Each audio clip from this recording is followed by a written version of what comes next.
Vamos falar sobre política externa agora. O ditador da Venezuela, Nicolás Maduro, recebeu em Caracas o assessor especial da presidência e ex-chanceler do presidente Lula, Celso Amorim. O objetivo do encontro, segundo Maduro, seria acentuar as relações diplomáticas entre a Venezuela e o Brasil. Em publicação em seu Instagram, o ditador disse ainda que os dois países estão trabalhando unidos e empenhados em restabelecer as relações no mais alto nível em prol do desenvolvimento dos povos. Assim como os Estados Unidos e mais 50 países, o ex-presidente Jair Bolsonaro decidiu cortar relações com o regime e reconhecer Juan Guaidó como chefe executivo da Venezuela. Mas, após a vitória de Lula, a relação direta com o ditador foi retomada. Você, Zé? Olha, esse relacionamento do Brasil com a Venezuela é incompreensível. Trata-se de um país que não respeita os direitos dos cidadãos, trata-se de um país que não respeita as relações internacionais e que, inclusive, tomou uma refinaria brasileira, uma refinaria da Petrobras. Exatamente por isso, não foi a única estatizada pelo regime do Maduro, né? Não foi só por isso. As empresas internacionais não investem, não fazem refino na Venezuela e o país está sentado numa grande reserva de petróleo e não sabe usar exatamente porque precisa de um grande capital. É uma indústria que precisa de um grande capital e que eles não têm. Eu conversei recentemente com fontes aqui ligadas ao Ministério de Relações Exteriores, que relatou o seguinte: o Brasil tem imóveis na Venezuela, assim como tem em vários países. A Embaixada do Brasil em Buenos Aires é maravilhosa, em Washington também, a Embaixada do Brasil em Paris chama a atenção e é inclusive local de visitas e tal. Então, lá na Venezuela, o Brasil tem um conjunto de salas comerciais, um andar, e também a casa do embaixador.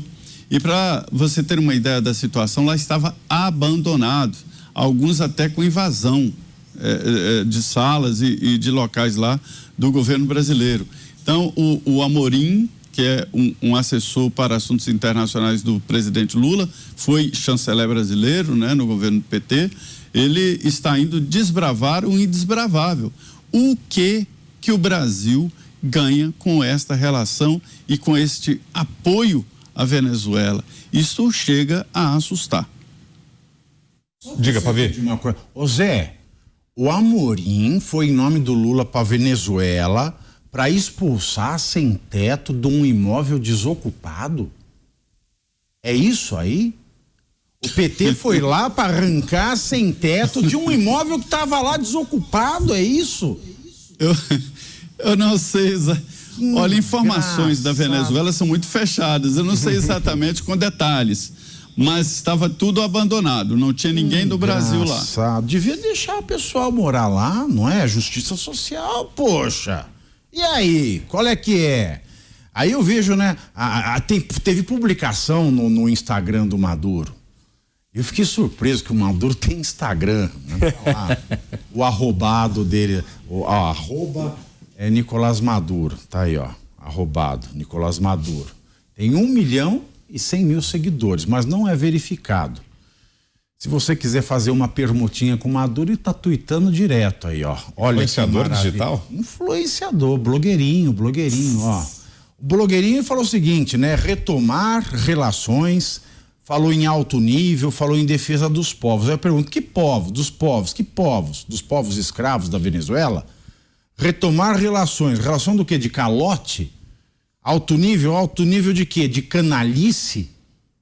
A gente viu aqui um presidente que quer ganhar um Nobel da Paz e, aliás, diz que já tem um lobby fantástico dos democratas americanos e também de europeus para que Lula seja o Nobel da Paz. Se ofereceu para resolver lá atrás o conflito árabe-israelense, aqui Rússia, Ucrânia, mas dá a mão para Nicarágua, continua dando a mão para Cuba, mandou lá a pessoa de maior confiança no caso de relações internacionais, que é o Celso Amorim, para abraçar, né? Fez lá Amorim. A moral é algo tão grande, a moral é algo tão importante, tão valioso, que no Brasil a grande, né, a insubstituível moral, a grandiosa moral se tornou Amorim.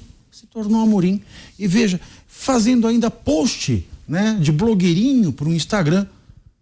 Que compromisso o Lula pode ter com os direitos humanos, com a paz, com qualquer outra coisa? Só se ele considerar o pessoal da Nicarágua, de Cuba, da Venezuela, como animais, como bichos. Nós somos animais, somos pessoas, somos seres humanos do reino animal. Mas ele deve considerar o venezuelano como um bicho. Alguma coisa entre o cachorro e o homem. Né? Algo que você pode pôr numa coleira, que você pode abandonar no meio da estrada, que você pode sacrificar numa fazenda. Porque direito humano, não importa o país, é para a humanidade. Se este país trata o humano como bicho, como escravo, e você abraça esse ditador e ainda faz certo, não me espanta se semana que vem tiver TBT dessa foto. Você considera esse pessoal como bicho. Então, como é que a comunidade internacional pode ver Lula como candidato a qualquer coisa que preste? Eu acho engraçado, só para finalizar, o Brasil voltou a ser um gigante internacional. Que gigante? Só se for o gigante Golias. E para você, Alan, preocupantes esses sinais todos da política externa brasileira com essa retomada de relações com países como a Venezuela? Muito preocupante, mas totalmente previsível. A guinada à esquerda na América Latina, antes, lá atrás, quando Lula assume o poder pela primeira vez, tem uma entrevista no programa Provocações, e aonde o Dirceu é perguntado e perguntam a ele, mas você previu tudo isso, Dirceu? Michelle Bachelet lá no Chile, agora Evo Morales na Bolívia, Hugo Chávez na Venezuela. Você imaginou tudo isso? E aí ele responde, sim, na maior naturalidade. Esse vídeo é fácil de encontrar. Ele fala, sim, imaginei porque nós planejamos isso por meio do Foro de São Paulo. Para quem acha que é teoria da conspiração, é o próprio José Dirceu, uma das figuras mais emblemáticas, mais importantes e mais inteligentes do PT, um grande estrategista. Ele mesmo fala isso. E lá atrás, a gente não viu apenas um apoio moral a essas ditaduras socialistas, a gente viu apoio financeiro por meio dos empréstimos do BNDES. E está voltando. Olha, preste atenção nas sinalizações. Agora, um empréstimo subsidiado com o dinheiro do brasileiro para um possível gasoduto na Argentina. E quando, por exemplo, o Evo Morales nacionalizou operações e empresas de petróleo da Petrobras na Bolívia, simplesmente isso passou batido e nós nada fizemos. Completamente previsível. E os sinais estão aí. Do discurso da aproximação, pode anotar, vai voltar os empréstimos subsidiados com o nosso dinheiro do BNDES para esses países muito longe de uma democracia, muito pelo contrário, países de uma ditadura socialista. Mas é a frente ampla pela democracia financiando esses países. Você, Mota? É curioso esse afeto e essa dedicação para com ditadores, né? Porque regimes totalitários como de Cuba, Venezuela e Nicarágua merecem apenas repúdio. Repúdio é o que sente a maioria do povo brasileiro em relação a esses movimentos diplomáticos, se é que diplomáticos é o termo correto aqui, né?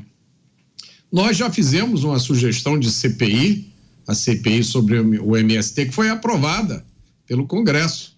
Então, eu vou ousar fazer uma outra sugestão, uma CPI sobre essa aproximação com ditaduras. Que tal? E olha, eu vou mais longe, essa CPI podia começar examinando essa história dos 2 navios iranianos que atracaram aqui no Rio de Janeiro, navios de guerra. É ou não é um bom começo? Descobrir quem entrou ou saiu desses navios, descobrir o que entrou e saiu desses navios. Só para lembrar, que eu já disse aqui, no ano passado, vejam só, o Irã assinou um acordo de cooperação com a Venezuela. Maduro disse que a amizade entre Irã e Venezuela era indestrutível. São os fofos. Congresso Nacional, a bola está com vocês.